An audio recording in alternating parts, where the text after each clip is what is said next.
Assalamualaikum warahmatullahi wabarakatuh. Perkenalkan, nama saya Dang Reni dari kelas 2B dengan NPM 2578236. Di sini kami akan menjelaskan materi pada jaringan komputer 1. Kami dari kelompok 6 akan memaparkan materi pada modul 15 yaitu application layer atau lapisan aplikasi. Baik, kita langsung saja masuk ke dalam materi. Di sini saya akan menjelaskan materi 15.1 dan 15.2. Untuk 15.1 yaitu berupa aplikasi, presentasi, dan sesi.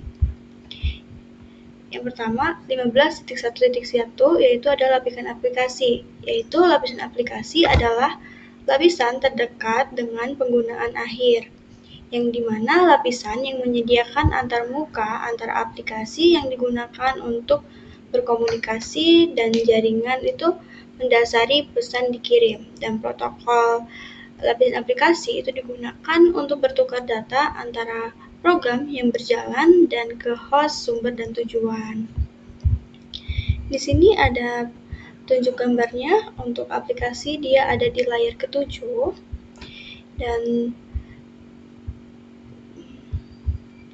TCP/IP modelnya tuh ada sistem nama, domain protokol, transfer hypertext protokol, transfer suara, itu sederhana protokol, kantor pos protokol, kemudian ada konfigurasi host dinamis protokol, transfer file protokol, serta akses pesan internet. Dan ada beberapa protokol lapisan yang paling dikenal luas, termasuk ada HTTP, FTP, kemudian TFTP, IMAP, serta terakhir ada DNS. Selanjutnya 15.1.2 yaitu lapisan presentasi dan sesi. Lapisan presentasi ini memiliki 3 fungsi. Yang pertama itu memformat atau menyajikan data di perangkat sumber ke dalam format yang kompatibel untuk diterima oleh perangkat tujuan. Kemudian yang kedua itu mengkompresi data dengan cara yang dapat didemonstrasi agar perangkat tujuan. Kemudian terakhir ada enkripsi data untuk transmisi dan mendekripsi data setelah diterima. Di sini untuk presentasi yaitu ada juga termasuk dalam aplikasi, yaitu ada video matroksa atau MKV maksudnya, Motain Picture Express Group atau MPG untuk mengirim foto picture gitu. Kemudian QuickTime MOV, kemudian Graphic Interchange Format yaitu GIF, kemudian Joint Photograph Express Group atau JPG, itu sama aja mengirim foto format JPG, dan Portable Network Graphics itu tuh PGN. Kemudian untuk lapisan sesi, fungsi pada lapisan sesi itu tuh membuat dan melihara dialog antara aplikasi, sumber, dan tujuan.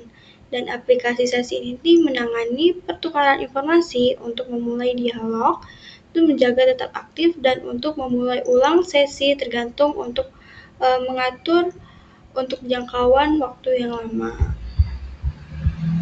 Kemudian di 15.1.3 yaitu ada protokol lapisan aplikasi TCP atau IP. Untuk protokol aplikasi TCP atau IP ini menentukan format dan informasi kontrol yang diperlukan untuk banyak fungsi komunikasi internet dalam umum.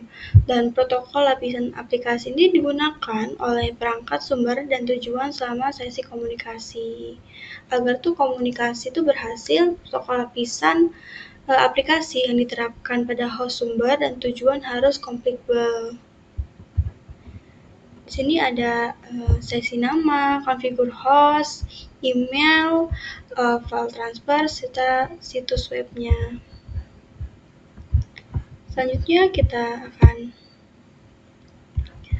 masuk ke dalam materi 15.2 yaitu berupa peer-to-peer.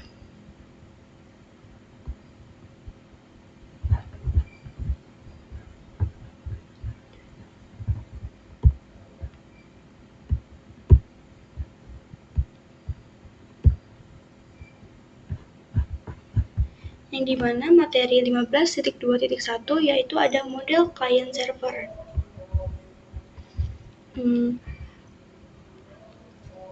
Model client server adalah proses yang digunakan yang ada di aplikasi lapisan aplikasi. Dan dalam model client server, perangkat yang meminta informasi disebut client dan perangkat yang merespon penerima itu disebut server. Client adalah kombinasi perangkat keras atau perangkat lunak yang digunakan orang untuk langsung mengakses sumber daya yang disimpan di server. Kemudian proses client dan server itu dianggap berada di lapisan aplikasi karena klien memulai pertukaran dengan meminta data dari server yang merespon dengan mengirimkan satu atau beberapa aliran data ke klien. Dan protokol lapisan aplikasi ini tuh menjelaskan format permintaan dan respon antara klien dan server. Contohnya itu seperti jaringan klien server itu menggunakan layanan email ISP untuk mengirim, menerima, dan menyimpan email. Klien email di komputer rumah itu mengeluarkan permintaan ke server email ISP untuk setiap email yang belum dibaca. Sini ada contoh penggambaran dari server ke klien. Kemudian kita masuk dalam materi 15.2.2 yaitu jaringan peer-to-peer, yaitu dalam jaringan P2P ini tuh dua atau lebih komputer tuh terhubung melalui jaringan dan dapat berbagi sumber daya seperti printer, dan file. Kemudian tanpa memiliki server khusus. Kemudian dalam pertukaran peer-to-peer, kedua perangkat itu dianggap sama dalam proses komunikasi. Seperti peer 1 memiliki file yang dibagikan dengan peer 2 dan dapat mengakses printer bersama yang terhubung langsung ke peer 2 untuk mencetak file. Di sini ada contoh gambarnya. Kemudian 15.2.3 yaitu aplikasi peer-to-peer. Aplikasi P2P ini memungkinkan perangkat bertindak sebagai klien dan server dalam komunikasi yang sama seperti yang ada di dalam gambar ini. Ada beberapa aplikasi P2P itu menggunakan sistem hibrida di mana berbagai sumber daya terdesentralisasi tetap indeks yang mengarah ke lokal sumber daya disimpan dalam direktor terpusat. Dan dalam sistem hibrid ini tuh setiap rekan tuh mengakses server indeks untuk mendapatkan lokasi sumber daya yang disimpan oleh rekannya. Ini seperti contohnya itu ada klien dan server, dan sini mereka tuh bertukar pesan. Kemudian 15.2.4 yaitu aplikasi P2P umum. Setiap komputer tuh dalam jaringan itu menjalankan aplikasi dapat bertindak klien atau server untuk komputer lain di jaringan yang juga menjalankan aplikasi. Nah, jaringan P2P umumnya itu meliputi seperti BitTorrent, kemudian koneksi langsung, jaringan bebas, kemudian kelendai. Sini ada contoh gambarnya.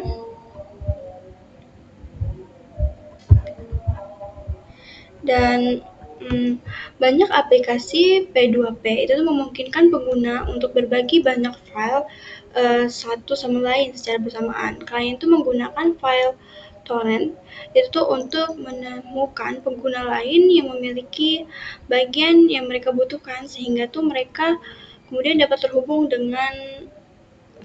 langsung ke mereka. Dan file ini juga tuh bisa berisi informasi tentang komputer pelacak yang melacak pengguna yang memiliki bagian tertentu di dalam file tertentu. Oke, mungkin segitu saja yang dapat saya jelaskan. Selanjutnya akan dijelaskan oleh rekan saya. Halo semuanya, perkenalkan nama saya Kezia Desagita Beruyunting. Di sini saya ingin melanjutkan penjelasan dari modul 15 pada 15.3, yaitu ada protokol web dan email.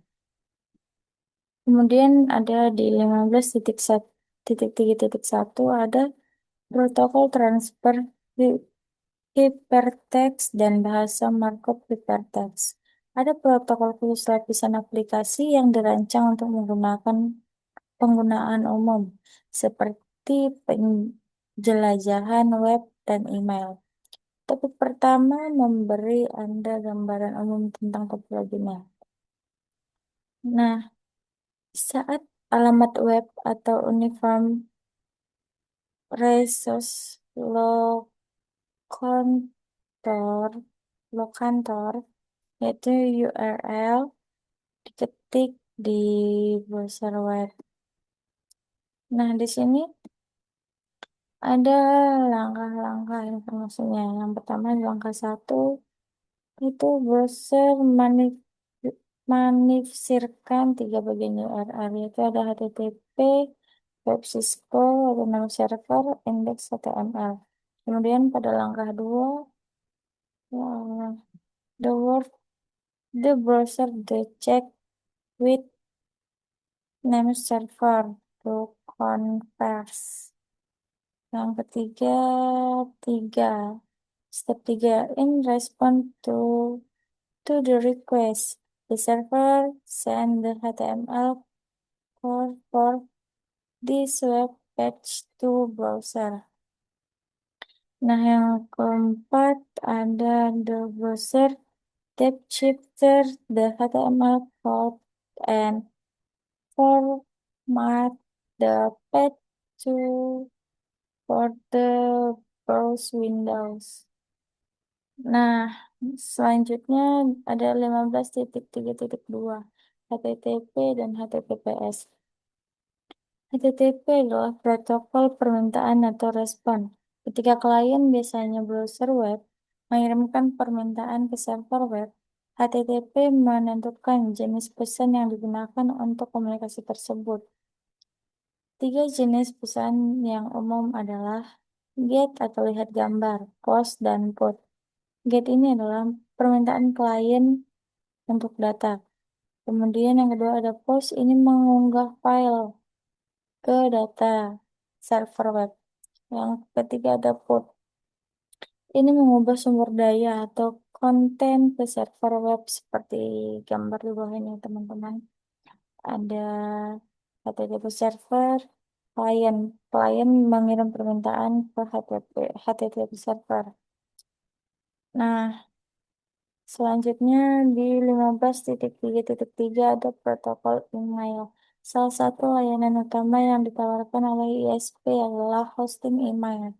Untuk berjalan di komputer atau perangkat akhir lainnya, email memerlukan aplikasi dan layanan. Seperti ditunjukkan di gambar di bawah ini, teman-teman. Kemudian, klien email berkomunikasi dengan server email untuk mengirimkan dan menerima email. Server email berkomunikasi dengan server email lain untuk mengangkut pesan dari satu domain ke domain lainnya. Nah, selanjutnya kita ke 15.3.4 ada SMTP, POP, dan IMAP. Nah, di sini ada STMP, itu format pesan memerlukan header pesan dan isi pesan. Meskipun isi pesan dapat berisi teks dalam jumlah berapapun, header pesan harus memiliki alamat email penerima dan format dengan benar dan alamat pengirim. Kemudian ada POP. POP is used by an application to retrieve mail from a mail server. With POP, email is downloaded from the server to the client and delayed on the server. This is a default operator is of pop. Yang ketiga ada IMAP. IMAP is another protocol that describes and method the derived email message.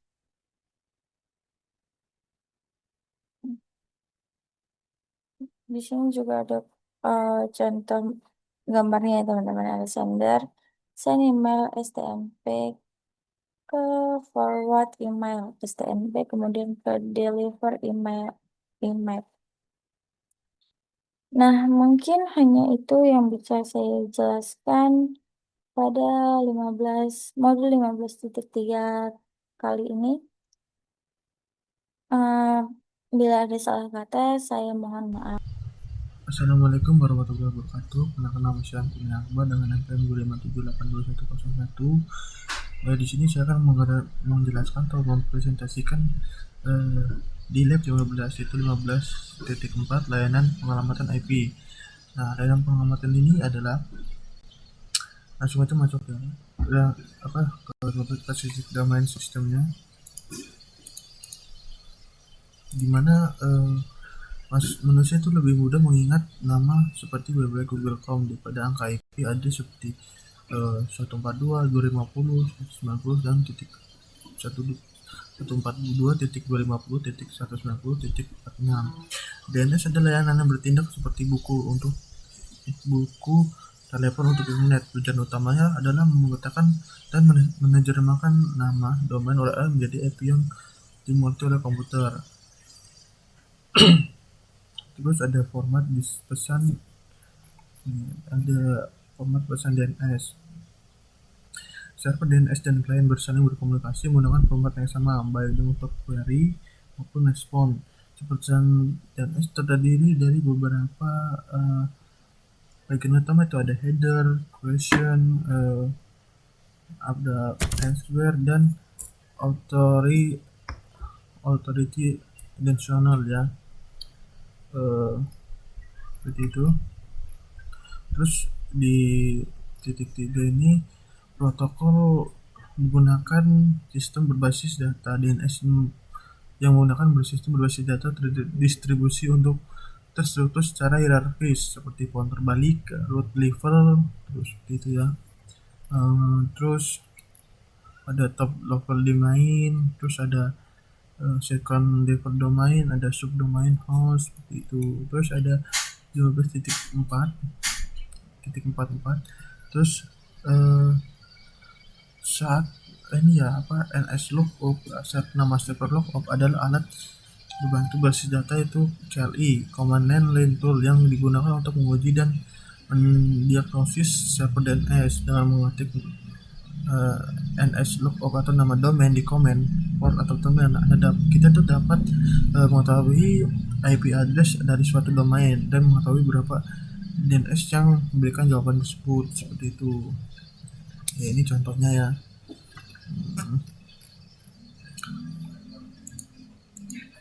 Ini contoh perintah ini ya. Terus saat kita konfigurasi IP address ya, dynamic konfigurasi dinamis. Saat kita melakukan konfigurasi IP address secara manual, statis atau pada urutan komputer, sangat melelahkan dan rawan salah input. Nah, DHCP itu hadir untuk mengotomatisasikan pemberian alamat IP, subnet mask, network gateway, dan server DNS secara dinamis kepada perangkat jaringan klien saat mereka terhubung jaringan. Terus ada operasi DHCP. Nah, DHCP bekerja untuk menggunakan proses 4 langkah, yaitu seperti ini. 4 langkahnya ya, seperti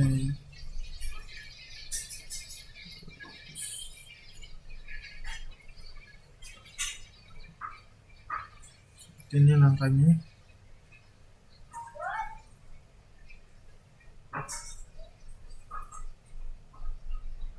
Nah, untuk DHCP Discovery itu adalah klien baru yang menyalakan dan menyarankan broadcast pesan dari mencari server DHCP yang aktif. Dan DHCP Offer itu server untuk klien. Server DHCP merespon dengan menawarkan alamat IP yang tersedia beserta alamat sewaan. Request. Nah, klien ini menerima tawaran tersebut dan mengirimkan permintaan resmi untuk menggunakan IP tersebut. Dan saya itu server untuk klien ini mengkonfirmasi bahwa IP tersebut diresmikan disewakan kepada klien dan klien ini bisa menggunakan jaringan tersebut.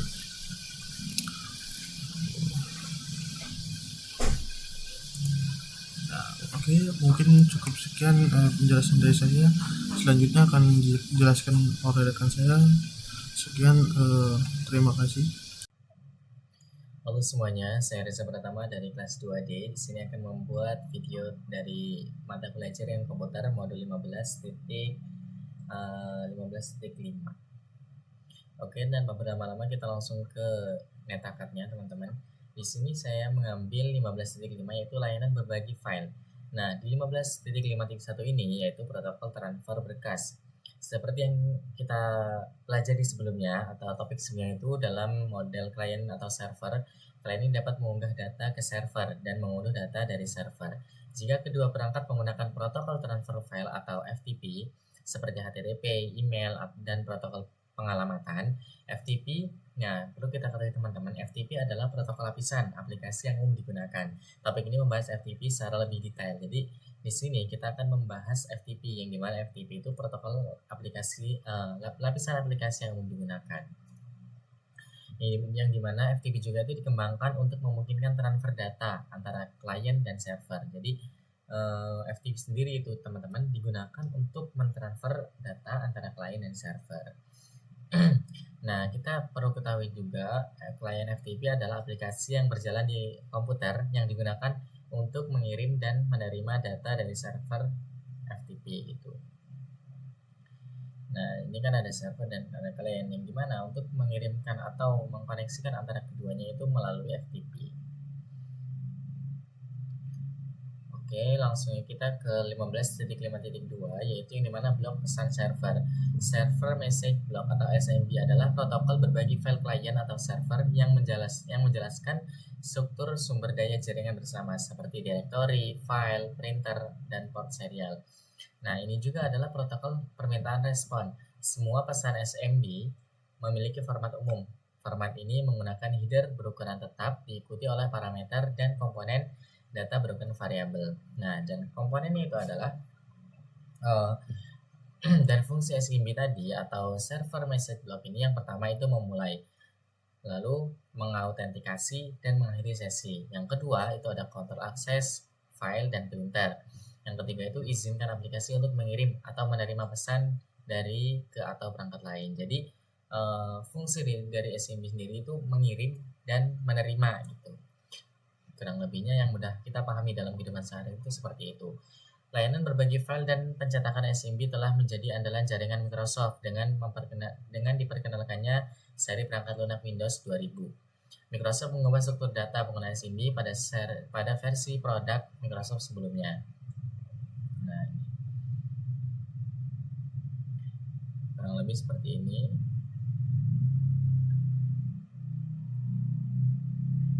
Oke, mungkin sekian video dari saya. Kurang lebihnya saya mohon maaf. Saya akhiri. Wassalamualaikum warahmatullahi wabarakatuh.